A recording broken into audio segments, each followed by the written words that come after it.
What would you do if you spotted a wire slipping out from under your boss's car and she was already reaching for the handle? I didn't think. I just ran and yelled. And the second I did, the world went silent except for one chilling sound. He woke before the alarm. The room still blue with the kind of pre-dawn that makes sound feel heavier. Daniel lay on his back and studied the hairline crack that ran across the ceiling like a faded river. The habit had begun after the funeral. Open your eyes.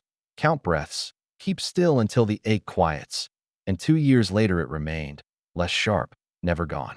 He rolled his head toward the narrow bed pressed against the wall. Lily slept on her side, one knee tucked up, the faded blanket bunched under her chin, her stuffed rabbit pinned beneath an arm that never seemed to stop growing. He watched the slow rise and fall of her shoulders, evidence that something in his life moved in a rhythm he could trust. The alarm buzzed 5 a.m. He thumbed it silent at the first rasp, not wanting to steal another second from her sleep. For a moment, he let the room stay quiet. The air held the faint scent of dish soap and last night's boiled pasta. Rent envelopes stacked on the fridge. A sticky note on the door with tomorrow's school reminder in block letters. Library books. He eased to the edge of his mattress, slipped his feet into scuffed work boots, and stood, careful with each step on the old wood that popped if you asked it to move too fast. Small rented apartment. Yes, small, but theirs. He leaned over Lily and brushed his lips across her hairline. I'll make the egg the way you like, he whispered. Promises, he knew, were a kind of currency, spent carefully, earned slowly. He'd whispered so many in this room that the walls might one day recite them back. You'll have a better future. I'll do everything I can. I won't give up. The sentences steadied him. Saying them didn't fix the world, but it gave his hands instructions for the next hour. Cook, pack, write the note, get her to school, get to work. He was a single father, a widower. He had learned that grief doesn't always roar. Sometimes it sits, patient, in the chair by the door, watching to see whether you'll keep going. He would. For her. For Lily. The kitchen hummed to life under his touch. Pan on. Low heat. A slick of oil that he spread with the edge of a spatula, waiting for the shimmer. He dropped bread into the toaster and cracked an egg into a chipped bowl, whisking it with a fork until yolk and white disappeared into the same yellow. Nothing fancy. Toast, an egg, a glass of milk. But he plated them like a chef, sliding the egg into a neat half-moon, squaring the toast, setting the cup just so. He ate standing up, a few quick bites of toast while the milk cooled. Most mornings, he worked 2 shifts, and the day would ask for more energy than sleep could supply. That was fine. He could be tired later. Right now, he wanted to make the moment look like care. He pulled the small plastic lunchbox from the cabinet. 1 apple, halved and wrapped so it wouldn't brown, a triangle of cheese, leftover pasta, a cookie he shouldn't have bought, but did anyway. He found a scrap of paper and wrote. In the block letters Lily said were easiest to read. Have a brave day, smiley face. He tucked the note into the lid's inner rim, the same place he hid one every morning. He had started the habit right after first grade began, when she'd come home quiet and hunched and said the school was too big, that the hallways were crowded with grown-up feet. A smiley face helped. A sentence gave her something warm to hold while the hallway noise grew. He slipped the note into the lunchbox every day. Dad. Her voice came small from the doorway, hair sticking up in 2 directions at once. She blinked at the table, then at him. Do I have time to draw a sun in my notebook? You always have time for a sun, he said, checking the clock and doing the math. 2 minutes. He set the glass of milk in front of her. 1 for each ray. She grinned and climbed onto the chair, legs swinging. Can I make 12 rays? Negotiate with your milk, he said, and she giggled, the sound untying a knot somewhere behind his ribs. They ate together, the small sounds of utensils and a pencil scratching in her spiral notebook filling the otherwise quiet apartment. Do you think you'll be home before the streetlights? She asked, not looking up. Streetlights might beat me tonight, he admitted, then softened it. But I'll try. And if not, we'll race them tomorrow. He didn't say the rest, that he'd picked up an extra hour this week, that the world didn't bend for a janitor, that he would bend instead. He didn't need to burden her with the arithmetic of adulthood. He told Lily to dream big, even when his own dreams lived under the weight of debt and grief. She finished the milk, wiped her mouth with the back of her hand, and slid the notebook toward him. The sun she'd drawn took up half the page, a round center, raised straight as spokes. In the middle she had printed one word, Dad. He swallowed, then pressed his thumb into the page corner as if he could leave a secret fingerprint there she'd discover later. Approved, he said lightly. Frameworthy. Can I keep the cookie for the bus? She asked. He made a show of considering, then nodded. Only because bus rides require tactical sugar. Science. She rolled her eyes in a way that told him she'd heard the joke before and planned to hear it again. He zipped her lunchbox and handed it over. Keys hung from his belt with their quiet chime as he moved, a sound she associated with goodbye. Lily stood and wrapped her arms around his waist without warning. He held her and let himself count another breath. 2 lives, his and hers. At the door, she slipped into her sneakers and looked up. You'll be careful? I always am, he said. It wasn't bravado. It was the ritual answer to the ritual question. Careful on the bus. Careful at school. Careful at work. Careful with a heart that had already held too much. He opened the door, checked the hallway, and they stepped out together. By 6:30, he would be at the tower with its glass and steel, pushing his cart, invisible and completely necessary. But for these few minutes in the cool corridor, he was simply a father escorting his daughter to the day. He kissed her forehead again and watched her walk toward the stairwell light, the rabbit's frayed ear peeking from the top of her backpack like a flag of something tender that refused to surrender.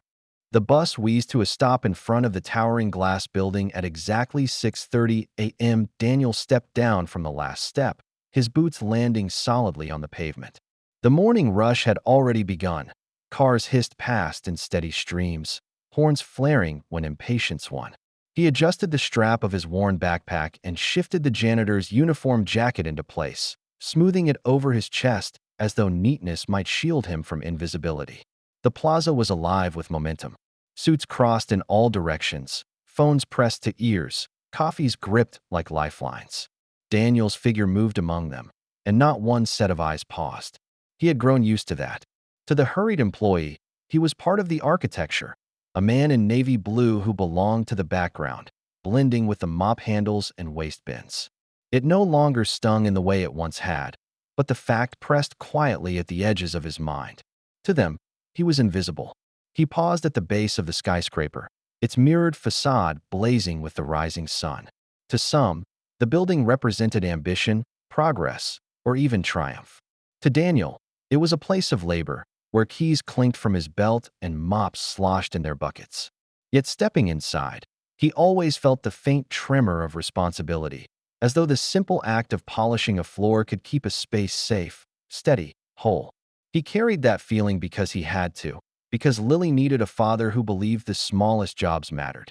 Inside the lobby, marble stretched like a polished river, gleaming under lights designed to mimic daylight. Executives and interns pressed through the turnstiles, their shoes clicking brisk rhythms.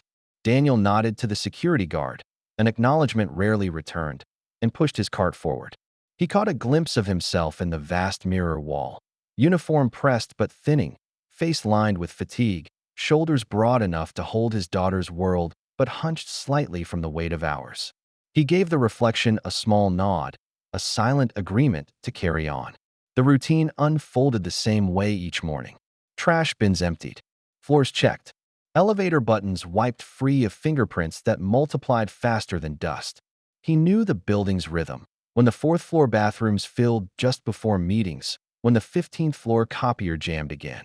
Every floor carried its particular symphony of noise, and Daniel had become its quiet conductor. He rode the service elevator upward, humming low so the rattle didn't seem so loud. His thoughts drifted to Lily's drawing of the sun, still folded in his back pocket. He imagined her pulling out the note he'd slipped in her lunchbox, smiling before recess, showing her friend. Those tiny, hidden moments were what drove him. He reminded himself, as he often did, that no one else needed to see him as important. It was enough if she did. When the doors opened onto another gleaming corridor, Daniel pushed his cart forward, unnoticed yet absolutely necessary. And above him, in offices with glass walls and leather chairs, decisions about millions of dollars were being made. Worlds apart, yet both housed under the same roof. He reminded himself not to resent the distance. He was here for stability, not status. Still, He carried the quiet observation that defined him. The stains no one else noticed, the cracks in the veneer, the flickering lights that told stories others ignored. And sometimes, those stories mattered more than anyone expected. Daniel moved through the upper floors with his cart, mop handle jutting like a mast. By now the lobby had fully shifted into its rhythm. Elevators groaned, keyboards clicked, and conversations poured from glass-walled offices like overlapping radio stations. He had no place in any of them, but he absorbed everything. Years of cleaning had honed his eye. He noticed the things no one else did. The faint smudge on a polished table, the chip in marble that an architect might one day argue about, the light bulb blinking toward failure. Those details whispered stories, and Daniel had taught himself to listen. In the restroom on the 7th floor, he spotted a man in a suit gripping the sink with white knuckles. The man's shoulders shook once, twice, before he splashed water on his face and straightened his tie. When Daniel entered with his mop, the man stiffened, quickly adjusting his posture into confidence. By the time he brushed past, he carried the look of a winner again. Daniel said nothing, but filed the moment away. The world saw polished shoes. He saw the weight above them. In the break room, a woman rehearsed a presentation under her breath, hands sketching invisible diagrams in the air. Her paper trembled in her grip. When she caught sight of Daniel wiping the counter, her words stopped. She flushed and tucked the notes against her chest, as if her effort was something to hide. He gave a small nod, permission to keep practicing, but she lowered her gaze and hurried out. To her, he wasn't a witness, only background. Yet he had seen her courage in the shaky repetition of phrases no one else heard. On the 15th floor, Daniel emptied a bin brimming with shredded paper. He couldn't help but notice a page that had escaped the blades. Half a chart, a line of numbers.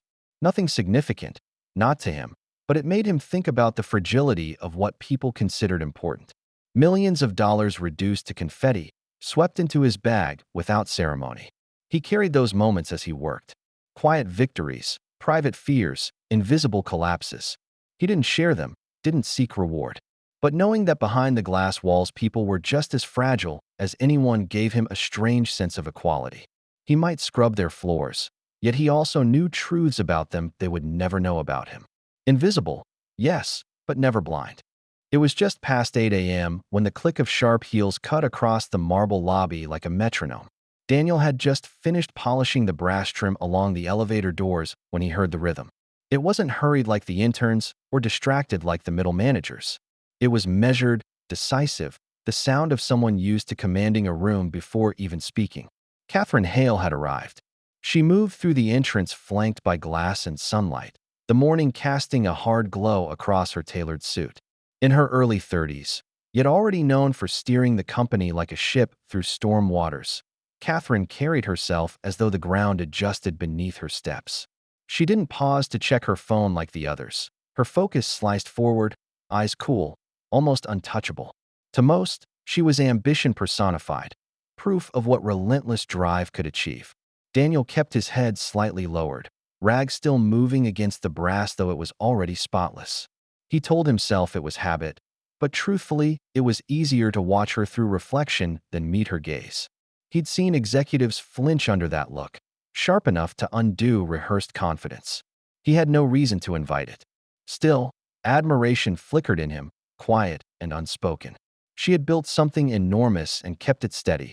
He knew what that weight felt like, in his own smaller way. Her boardrooms were not his kitchen table, but both carried responsibility that allowed no excuses. While she commanded hundreds, he raised one. And sometimes he wondered which was harder. As Catherine passed, her perfume, clean, faintly floral, replaced the tang of disinfectant. For a brief second, the contrast struck Daniel. He lived in a world of bleach and rubber gloves, but he noticed things like that: scents, voices, the way people's expressions faltered when they thought no one was watching. It was his skill and his curse, to stand unseen and yet see everything. She reached the elevator, and the crowd adjusted itself around her without her asking, making space as though pulled by gravity. Daniel wheeled his cart to the side, eyes following her just long enough to feel the weight of distance between their worlds. Then the elevator swallowed her whole, doors sliding shut with a final metallic sigh. He returned to his work, yet the echo of her presence lingered. He told himself it didn't matter, that she was simply another person whose footsteps left dust for him to clean. But somewhere inside, he recognized that their paths had brushed in a way neither would remember. Or so he thought. Late morning light spilled across the courtyard, sharp and bright, when Daniel stepped outside with a broom in hand. The building buzzed behind him, voices ricocheting off glass, but his attention drifted to the curb where a sleek black car idled. He had seen it before, Catherine's car, usually driven by the company's familiar chauffeur. Yet something prickled at him, something small but insistent. He slowed his sweeping and studied the scene the way he always studied stains and light bulbs. At first glance, everything appeared fine. Polished paint, chrome glinting, tinted windows shielding the driver. But then his eyes caught what others would miss. A thin wire, so faint it could have been mistaken for a stray thread, trailed from beneath the driver's side door and disappeared into shadow. He froze, broom angled mid-sweep. His gaze lifted to the man in the driver's seat. Not the usual chauffeur. This one sat too rigid, hands locked at 10 and 2, eyes darting toward the entrance and back again. The look wasn't calm professionalism. It was nervous, almost desperate. Daniel felt a pulse of heat climb his neck. Years of instinct, sharpened by solitude and responsibility, shouted the truth. Something's wrong. Memories surged. News reports about sabotage, crime shows he watched late at night after Lily fell asleep, stories of grudges carried into violence. He remembered one program where the detective said the same line again and again, "Trust your gut. If something feels off, it usually is." Daniel's gut was screaming now. His broom clattered onto the pavement. He didn't even hear it hit. His chest tightened, his pulse quickened. He imagined Lily's face, the weight of her arms around his waist that morning, the word Dad written inside her sun drawing. Courage wasn't about absence of fear. It was about what you did when fear pressed its hand against your throat. Catherine emerged from the revolving doors, her heels striking the pavement with that same crisp confidence. The crowd parted for her, eyes following, admiration mingled with intimidation. She headed directly toward the waiting car. Daniel's body moved before his mind caught up. "No," he muttered first, a whisper only he heard. Then louder, his voice cracking air like glass. "Don't get in the car." Every head turned. Executives startled, security froze mid-step. Catherine halted, hand inches from the door handle, her eyes narrowing in confusion at the janitor sprinting toward her. His arm was raised, his face etched with urgency, the weight of his voice too raw to ignore. For one suspended moment, the entire courtyard stilled. And then, faint but unmistakable, a metallic click sounded from beneath the car. The courtyard erupted the instant Daniel's voice broke the morning calm. His shout cracked through the air louder than any car horn, louder than the rustle of expensive shoes on stone. "Don't get in the car." Catherine froze mid-step, her hand hovering inches from the glossy black handle. Confusion crossed her face first. Why was a janitor running toward her, arm raised like a man stopping traffic? Around her, executives stopped mid-conversation. Security guards blinked, startled, and for half a beat no one moved. The unspoken question rippled through them. Who was he to shout at her? Then the sound came, a tiny metallic click, almost swallowed by the city noise, but in the silence Daniel had carved, it struck like a gunshot. Catherine's eyes widened. She jerked back instinctively, heels scraping against stone. The driver inside the car shifted abruptly, fumbling toward the dashboard. His movements weren't controlled like a professional's. They were frantic, clumsy, panicked. Daniel didn't hesitate. He lunged sideways, pointing under the car. "There's something there." His voice carried a raw edge that stripped it of any doubt. Security guards reacted at last. Two rushed forward, grabbing Catherine's arms and pulling her back with more force than ceremony. Another crouched low, his gaze darting beneath the chassis. Executives scattered, voices rising into frightened shouts. The once-ordered courtyard fractured into chaos. Daniel's chest heaved, adrenaline thundering through him, but his focus stayed locked on the wire he'd seen. He jabbed his finger toward it as the guards swarmed. Catherine, shielded by two men in black suits, turned her head just enough to meet his eyes. The authority that usually blazed in hers was gone, replaced by fear sharp and unguarded. More guards dropped to their knees, one pulling a radio to his mouth, calling out rapid codes. A A sharp command split the air.